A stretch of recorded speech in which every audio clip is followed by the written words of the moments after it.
The Tobago Business Chamber notes that discussion has arisen on the political platform concerning the percentage of the Tobago workforce which is employed by the THA. We have consistently called upon the government and the leaders in Tobago to ensure that there is a robust, resilient, well-resourced private sector that can take up the slack in terms of the workforce and that can absorb persons who may be unemployed. What we've seen, however, is the exact opposite. We have seen over the years the deliberate destruction of the private sector, the dismantling of all the processes and procedures which would support a viable and sustainable private sector in order to ensure that there's the continuing dependency upon the Tobago House of Assembly. This, we have said, is unsustainable in the long term, it's unsustainable in the medium term, and it really is unsustainable even in the short term, because no country can survive where you have 60% of the workforce being employed by the government. And then when you look at the annual budgetary presentations from the THA and you look at the annual budgetary allocations from central government, you have 88% of Tobago's budget, 88% of the THA's budget goes towards recurrent expenditure. This is unsustainable. We have asked the government repeatedly to take the necessary steps to ensure the revitalization of direct foreign investment into Tobago by immediately repealing the Foreign Investment Act. We have made this call several times. That has been the biggest obstacle and block to direct foreign investment in Tobago.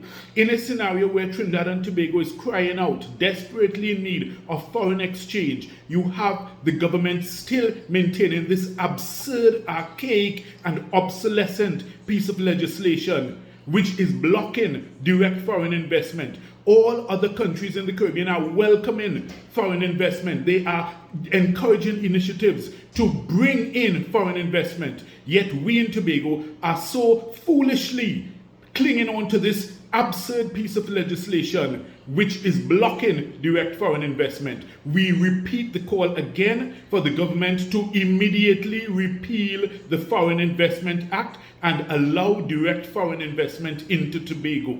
We've also made the call for the removal of VAT from all goods and services in Tobago, because we say this is going to be an immediate boost and fillip to the economy in Tobago, in that it will now encourage persons who may want to retire and come to Tobago for their retirement, because they will have an immediate savings on all their goods and services of 12.5%. There are many ways that the government can inject revitalization into the private sector in Tobago. At present, the stipulation and restrictions on beaches being closed, that ought to be lifted and removed, because most Trinidadians who want to come to Tobago with their families, they must have access to the beaches in order to have a full family vacation. These are simple things, these are basic things that can be done, and we ask that the government, instead of paying lip service to the idea of trying to revive the private sector in Tobago, that they do the simple,